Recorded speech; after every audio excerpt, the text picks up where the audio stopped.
Salam, hər vaxtınız xeyir olsun. Mən Lalə Əliyeva, bildiyiniz kimi SMM meneceri olaraq çalışıram və özümün təsis etdiyim Lava Akademinin təsisçisi, həm direktoruyam. Bu gün sizlərlə qeyd etdiyim kimi öncə sosial mediada bildirdiyiniz Instagram üzərindən anket etmişdik və anket üzərindən mənə yönləndirdiyiniz sualları cavablayacağam.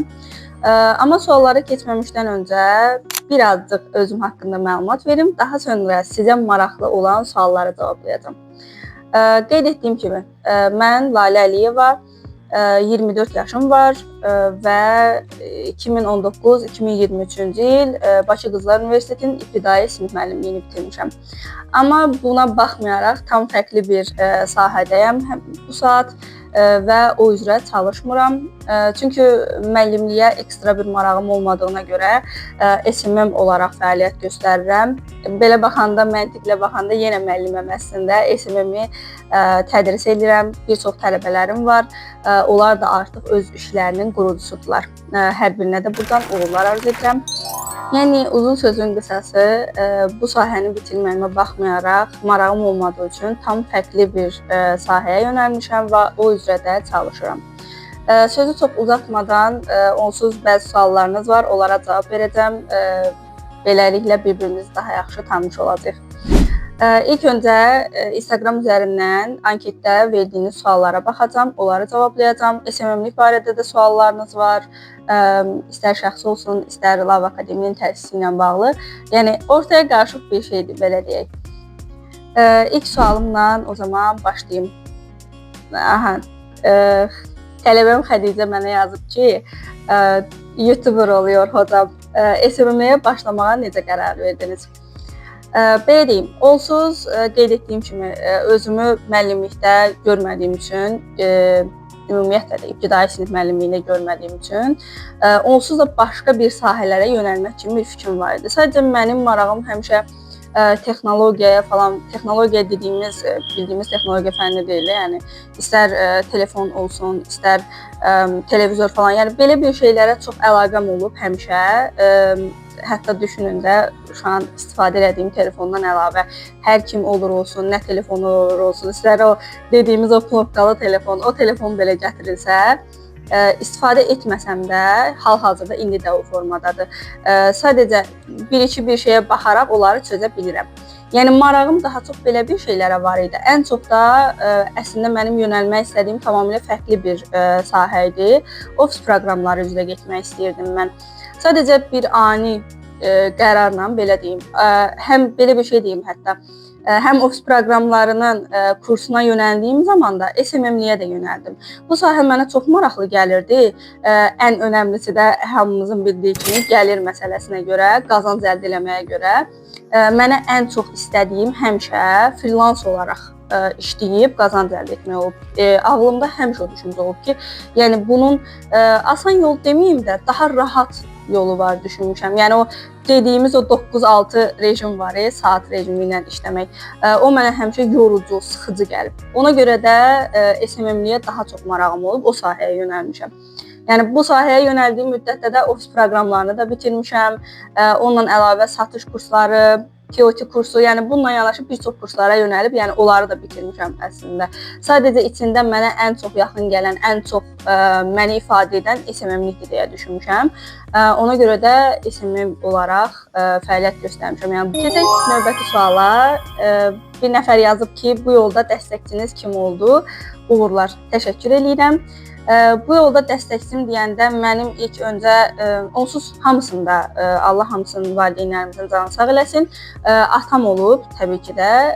Amma burada iki dənə fərqli bir belə deyim sahə var da yönəldiyim. Biri Lava Akademinin təsisidir, onun idarəçilik məsələsi var. Bir də SMM-lik olaraq keçdiyimiz bir yol var. Onun təbii ki də hər ikisində də atam dəstək olub. Kursa gedəndə heç bir işlə məşğul olmadığım üçün ora kursun ödənişini də atam eləməyinə görə onu da yəni atamın sayəsində olub. Amma düşüncə olaraq o bilməyib ki, hə mən buna gedirəm, nəyə yönəlirəm, nə istəyirəm. Sadəcə mənim fikrim olub ki, hə mən bu kursa getmək istəyirəm, işte bu qədər. Amma Love Akademiyada mənə bayağı dəstək olub təsisi ilə bağlı olanda. Yəni o MMC-ni açanda mənə çox dəstək olub. Nə kimi belə deyim, əslində Love Akademiyinin açılmağı tamamilə bir prinsip məsələsi olub. Çünki mənim əvvəl SMM olaraq fəaliyyət göstərdiyim bir nəfərlə belə deyim, arada anlaşılmazlıqlar falan, ümumiyyətlə özüm də o sahəyə, yəni MMC açmaq, bu iş olaraq kiminsə əlinin altında işləmək mənə heç vaxt məni ifadə etmir də, mənə rahat deyil o formada. Mən kiminsə əlinin altında işləmək düşüncəsi mənə çox yad bir şeydir. Həmişə istəmişəm ki, öz işimin müdiri özüm olum. Yəni indi hal-hazırda ola bilər SMM olaraq fəaliyyət göstərirəm falan, amma yenə də onların hamısında da freelance işləmişəm, sərbəst işləmişəm. Olub ki də təsəvvür edin, bu indi Love Akademiyadan əvvəl də gedişatında belə SMM olaraq fəaliyyət göstərmişəm. Amma elə olub ki, yəni qarşı tərəflə dediyimiz müdir məsələsi, onunla sözlərimin tərs gəlməsinə görə o işdən belə çıxmış insanam. Ona görə də kiminsə əlinin altında işləmək, üzərimdə bir müdür anlayışı olmağını heç vaxt istəməmişəm. Love Akademiyada da ona görə ilk o prinsip məsələsi dediyim, o SMM olaraq başlamışam. Daha sonra bu işlərə əyani olaraq istər seminar, istər onlayn seminar kursların təşkil olsun falan. Yəni bu formada MMC açılandan sonra, o tam rəsmilik əldə olunandan sonra o gedişatın hamısını, bütün dövrün hamısını, yəni atamla keçmişəm, belə deyərdim ki, istər maddi olsun, istər mənəvi olsun, bütün dəstəyin hamısını yəni atamdan almışam. Belə, keçeyim digər suala. Neçə yaşınız var? 24 yaşım var, bayaq qeyd eləmişdim ilk başda. Salam, belə imkan yaratdığınız üçün təşəkkürlər. Şəxsi inkişaf və bizneslə bağlı. Şəxsi inkişaf biznes deyəndə yəqin bəlkə də ola bilər ki, Love Akademiyadan gələn bir şəxs ola bilər, tam ona yönəlmiş olmuş ola bilər bu sual. Belə imkan yaratdığınız üçün təşəkkürlər. Mən sizə təşəkkür edirəm. Bildiyiniz kimi Love Akademiyada istər onlayn olsun, əyani olsun, tədbirlər, seminarlar və webinarlar təşkil olunur. Tam təmənnasız, yəni ödənişsiz iştirak haqqı var. Yəni kim istəsə iştirak edə bilər. İnsanları, daha çox da gənclərimizi maarifləndirmək məqsədi ilə təşkil olunur bu webinarların hamısı. Sonra şəxsi inkişaf haqqında olsa daha yaxşı olar, çünki özümüzü hardan, necə inkişaf etdirə bilərik? Sualın davamını tam yaza bilməyib yəqin ki. Şəxsi inkişaf haqqında belə deyərdim. Sizə ümumi belə bir qısa bir motivasiya edici bir danışıq, bir ifadə edeyim sizə. Ümumiyyətlə, yəqin ki, gəncdir sualı verən, belə deyim. Siz özünüzü harda görmək istəyirsinizsə, ona yönəlin. Baxın, belə bir şey deyək də, mən özüm 24 yaşım var, o qədər də cavan sayılıram da, yaşlı deyiləm. Amma mənim bu işdən əvvəl, o dediyim ki var, ibtidai sinif müəllimliyini bitirmək məsələsi. Mənim anam özü də ibtidai sinif müəlliməsidir və məni ibtidai sinifliyə yönləndirən də anam olub. Sadəcə mən özümü orada görmədiyimə görə özümə yönəlik, nəyi istəyirəmsə ona yönəlmək istəmişəm həmişə. Okey, razılaşıram, yəni onun istədiyi bir ixtisası mən bitirmişəm. Ali təhsil çox önəmli bir şeydir. Amma mən özümü orada tapmamışam heç vaxt. Yəni bunu oxuduğum o 4 il müddətində də özümə həmişə demişəm ki, yox da mən bunu bitirəndən sonra o üzrə işləməyəcəm heç vaxt. Yəni dediyimin üstündə durduğum kimi indi də formada irəliləyirəm. Ola bilər gənclərin əksəriyyət, yəni bir çoxu elədir. Yəni gedirlər ya bal məsələsinə görə, ya ödəniş məsələsinə görə, belə şeylərə görə gedib başqa bir ixtisas oxuyurlar. Amma özlərini orada görmürlər, o ixtisası istəmirlər ümumiyyətlə. Çalışın, o 4 il məsələsi var, onu çöpə atmayın. Orada 4 il müddətində özünüzə yararlı olacaq, sizi nə irəli apara bilər, araşdırmacı olun, yəni o 4 ili boşu-boşuna ötürüb getməyin. Bu səhvi mən etmişəm deyə, yəni sizə belə rahatçılıqla bunu deyə bilirəm. Çünki mən o 4 ili bildiyiniz, yəni universitetə gəlib getmək məsələsi oldu da, ancaq yol ölçmək məsələsi olunacaq. Düz universitetə oxumuşam, bitirmişəm, ibtidai müəllimliyini bitirmişəm. Bu elə belə bir şey deyil belə baxanda. Sadəcə mən ona yönəlmək istəmədiyim üçün başqa bir şeylərin araşdırmasında olmamışam. Sizə yəni tövsiyəm odur ki, başqa bir sahə sizə nə maraqlıdırsa ona gedin. Çünki insan istədiyi bir işi görəndə onu işmiş kimi görmür. Yəni ona əziyyət kimi gəlmir. Təsəvvür edin, bir yerdə oturmusunuz, işləyirsiniz, 9-dan 6-ya qədər iş rejiminiz var, 9-dan 6-ya qədər işləyirsiniz.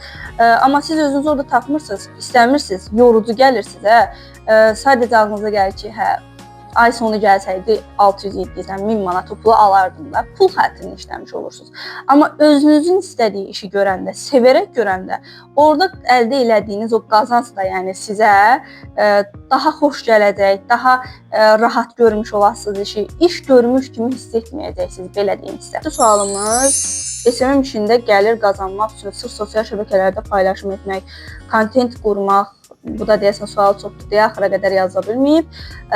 Belə deyim, SMM işində gəlir qazanmaq üçün təbii ki də sosial şəbəkələrdə siz paylaşımı davamlı olaraq eləməlisiniz.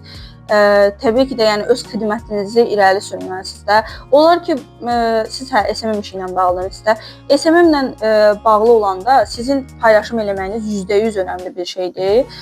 Çünki yəni sən SMM-sən, sənin işin sosial media marketinqdə, sənin işin sosial medianın idarəçiliyidir, öz işinin göstərməkdir, insanlara bunu tanıtmaqdır. Ona görə də yəni bunu %100 eləməlisən, kontentin olmalıdır, kontentini qurmalısan, davamlı olaraq ən önəmlisi paylaşımları eləməlisən. SMM-lərin ən böyük səhvidir günümüzdəki biri, tutaq ki, bir kursa getdin, SMM-liyi öyrəndin, amma həmin o dövrdə profilini açmısan, idarə eləyirsən, amma yarıda qoyursan. Ümumiyyətlə, istər bu SMM işi olsun, bizim həyatımızın bütün hər bir hissəsinə aiddir. Bu, bir işi yarıda qoymaq lazım deyil, davamlılıq ən önəmli faktordur burada. Çünki səni irəli aparan davamlılıqdır. Orada baxmayın ki, ay takipçim az oldu, ay like gəlmədi, komment gəlmədi, nə olmadı. Önəmli deyil bunlar. Önəmlidir, okey, razılaşıram, bir yerə qədər önəmlidir də. Özünü ancaq ona fokuslasan, təbii ki də səni geri atacaq. Motivasiyan aşağı düşəcək, deyəcəksən ki, heç bir şey yoxdur da, nə takip gəlmir, nə bir şey olmur, artmıram, elə olduğum yerdə sayıram. Amma əslində elə deyil. Sən davamlılığını qoruyub saxlayanda, davamlı olaraq paylaşımlarını eləyəndə daha çox irəli gedə bilirsən, nəinki oturduğun yerdən saymaq. Belə bir şeylərə ehtiyac yoxdur. Ona görə də davamlı olaraq paylaşımlarınızı eləyin. Sosial şəbəkədə o profili açın. Deməyin ki, sabah açım, ay filan işlərim olsun, sonra onu eləyərəm. Qəti şəkildə bunu eləməyin. Çünki başlamaq zamanı deyə bir şey yoxdur. Başlamaq zamanı elə indidir. İndi başlayın. Yəni sonranı gözləməyin. Daha sonra bir nəfər yazıb ki, Jalə xanım, salam, kontent yaradıcılığını inkişaf etdirmək üçün nə etməyə məsləhət görürsünüz? İlk növbədə belə deyim, mükəmməl olmağa yox. Bayaq qeyd elədiyim kimi davamlı olmağa fokuslanmaq lazımdır. Yəni çox insan hazır deyiləm deyə düşünür, paylaşımı təxirə salırlar. Amma inkişaf məhz paylaşanda olur, bu formada yaranmış olur. İkinci ən önəmli məqam isə sizin izləyicinizin baxışıdır. Yəni özünüzdən soruşmalısınız ki, mən bu kontenti izləsəydim, nəyi bəyənərdim, nəyə keçərdim, nəyə bir fərqlilik əlavə eləmək istəyərdim. Yəni bir nevi özünüzü qarşı tərəfin yerinə qoymaq bacarığı sizdə olmalıdır. Düşünməlisən ki, özünü qarşı şəxsin yerinə qoymalısan. Düşünməlisən ki, hə, bu mənim qarşıma çıxıb, keşfətdə tutaq ki, risklərə baxıram, bu mənim qarşıma çıxdı. Öz paylaşımınızı qarşı tərəf olaraq gözləməməyi düşünün. Deyin ki, hə, mən buna baxdım, bu kontent okey, hə. Burada nə səhv var, nəyi dəyişməliyəm, nəyə düzəlişlər eləməliyəm. Bir də üçüncü ən önəmli şey isə paylaşım analiz eləməkdir. Yəni qarşı tərəfi sizlə eyni sferada olan, eyni kontent üzrə irəliləyən insanların analizidir. Yəni bu dediyimiz o SWOT analizi məsələsidir. Yəni onları davamlı olaraq analiz etməkdir. Nədə daha çox, hansı daha çox rəy toplayıb, daha çox baxış toplayıb, hansında daha çox etkiləşim var. Yəni bunlar. Amma bu o demək deyil ki, siz onu hər bir şeyini kopyalamalısınız. Bundan qəti şəkildə qaçınmalısınız. Okey. fikir olaraq, baxış bucaq olaraq onu görürsüz, izləyirsiniz, oradan bir məlumat əldə edirsiniz. Amma bu o demək deyil ki, sən onun hər bir şeyini kopyalamalısan. Tamamilə yəni yanlış fikirdir. Mən dediyimi düşünməyin ki, hə, gedirəm analiz edirəm səhifəni, onun hər bir şeyini götürüb mən istifadə etməliyəm. Ya özünün, tutaq ki, adi bir şey deyim də, adi bir trend var, trend düşüb, hər yerdə paylaşımlar olunur, amma sənə uyğun deyil. Yəni sənin sahənə uyğun deyil. Onu özününkiləşdirə bilərsən. Heç istəyir bu öz sahənə də uyğun olmuş olsun. Orada da özününkiləşdirməyə, belə deyim də, önəm verin. Onu özünüzə aid edib paylaşımı etsəz daha yaxşı olar, nəinki o SMM-lər də bildiyi kimi plagiatdan qaçmaq lazımdır. Qəti surətdə yəni bunu etməyin. Sonra yaxşı enerjiləri, düzgün insanları həyatımıza necə çəkə bilərik? İlk öncə mənfilərdən necə qurtulaq? Birinci belə deyim, bu spiritualizmə gedir. Mənim o sahə üzrə heç bir fikrim yoxdur. Amma şəxsi həyat olaraq desəm, öz yaşadıqlarım, düşüncə tərzi olaraq desəm, belə bir yanaşma olaraq sizə bir fikir bildirsəm, birinci özlüyünüzdə həmişə yaxşını düşünün. Demirəm ki, kör-körənə ancaq hər şey yaxşı düşünəndə hər şey yaxşı olur. Amma ən azından həqiqətən elədir, yəni mənim gözləmədiyim bir şeydir. Tutaq ki, məsələn, sənə pul lazımdır, müəyyən bir miqdar lazımdır da. Deyirsən ki, ayda bu pulu mən tapmalıyam. Ya da borcun var, harasa borc verməlisən. Deyirsən ki, ayda pul yığmalıyam. Davamlı olaraq beyin bunu fikirləşir də. Deyirsən ki, bunu eləməliyəm. Amma görürsən, onun üstə nə qədər getsən, o səndən o qədər qaçır. Ona görə siz deyirsiniz, yaxşı insanları özünüzə çəkmək, pis insanlardan qurtulmaq falan da, yəni onlardan uzaqlaşmaq. Yəni ilk öncə özlüyünüzdə yaxşı insan, birinci özünüzə baxın. Düşünün ki, mən yaxşı insanam. Mən həyatımda ancaq yaxşı insanları çəkə bilirəm, ya da pis insanları çəkə bilirəm. Bu o demək deyil, pis insanları həyatınızda çəkirsinizsə pis insan deyilsiniz. Sadəcə pis insanları həyatınızda çəkməyiniz də bir imtahandır deməkdir. Yəni onların sizin həyatınızda müəyyən bir müddətdə sizin həyatınıza daxil olurlar. Sizə hər hansısa bir dərsi vermək üçündür. Ya da hər hansısa bir şey sizə öyrətmək, xatırlatmaq üçündür. Onların o sizin həyatınızda olan müddəti bitəndən sonra təbii ki də sizin həyatınızdan çıxıb gedirlər. Özünüz gözləməyəndə görürsünüz ki, bu günə qədər ola bilər həyatınıza bir çox insan girmiş ola bilər. Amma hal-hazırda həyatınızdadılar? Yox. Amma geriyə dönüb baxanda görürsünüz ki, sizə nə qədər ya zərbə indiriblər, ya nə qədər pisliklər eləyiblər, nələr olub, nələr. Amma hamısını geridə qoymuş olursunuz da.